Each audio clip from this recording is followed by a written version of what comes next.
मुंबई के मशहूर लाल बाग के राजा की पहली झलक सामने आ गई है।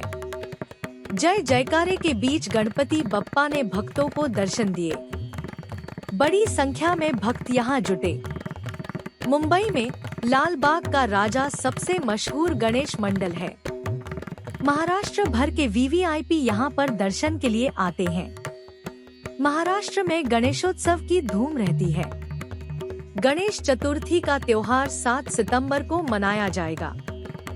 लाल बागचा राजा सार्वजनिक गणेशोत्सव मंडल के सुधीर सीताराम साल्वी ने कहा, बहुत अच्छे तरीके से लाल बाग के राजा की पहली झलक सामने आई है।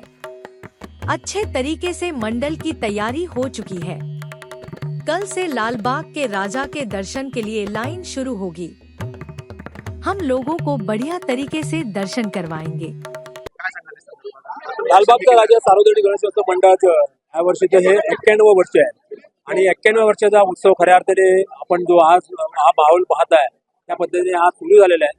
आणि 91व्या वर्षाची जी खासियत म्हणाल तर दरवर्षीप्रमाणे लालबागचा राजा लालबागचा राजाच एक प्रकारे वैशिष्ट्य असतं। बाप्पाची मूर्ती ही वात्सल्यपूर्ण मूर्ती, मंगलमय आणि अतिशय श्रद्धेने आपल्याला दिसणारी ही मूर्ती, ही लालबागच्या राजाची मूर्ती पाहून प्रत्येक भाविक हा खऱ्या अर्थाने वेगळा आनंद प्राप्त करतो।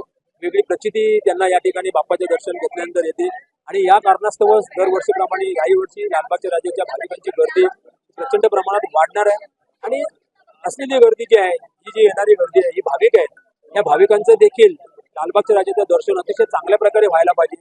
येणाऱ्या भाविकाला एक वेगळा आनंद मिळवून देण्याचं काम लालबागच्या राजाचे कार्यकर्ते आहेत, आम्ही मंडळ आहे, सार्वजनिक गणेशोत्सव मंडळ आमचं, हे या पद्धतीने दिवस रात्र मेहनत घेत आहे। गेल्या 3 महिन्यापासून लालबागच्या राजाची या उत्सवाची तयारी आम्ही सुरू केलेली आहे। आजच्या या उत्सवाचं खऱ्या अर्थाने वैशिष्ट्य तर बाप्पाच्या मूर्तीमध्ये आपण जर वैशिष्ट्य पाहाल तर या वर्षी एक आनंदाची बातमी आहे की रिलायन्स फाउंडेशनच्या माध्यमातून लालबागच्या राजाला जवळजवळ 20 किलो वजनाचा असा सोन्याचा मुकुट अर्पण झालेला आहे, जो आम्ही बाप्पाला आता परिधान केलेला आहे, मुकुट चढवलेला आहे बाप्पाच्या शिरावर। आणि हा जो मुकुट आहे, हा मुकुटामुळे बाप्पाची जी खऱ्या अर्थाने भाविकांना जे अभिप्रेत असतं, बाबा लालबागच्या राजाची श्रद्धा जी आहे, ही श्रद्धा कुठल्या प्रकारे आपण मोजमाप करू शकत नाही, ही श्रद्धा आगाध आहे। आणि येणारा भाविक जो आहे या आगाध श्रद्धेच्या माध्यमातून लालबागच्या राजाचं दर्शन घेत असतो। त्यामुळे प्रत्येक भाविक हा आम्ही जो जेव्हा इथे लालबागच्या राजाच्या दर्शनाला येत असतो त्या भाविकामध्येच आम्ही खऱ्या अर्थाने लालबागच्या राजाचं रूप पाहतो। येणारा भाविक जो आहे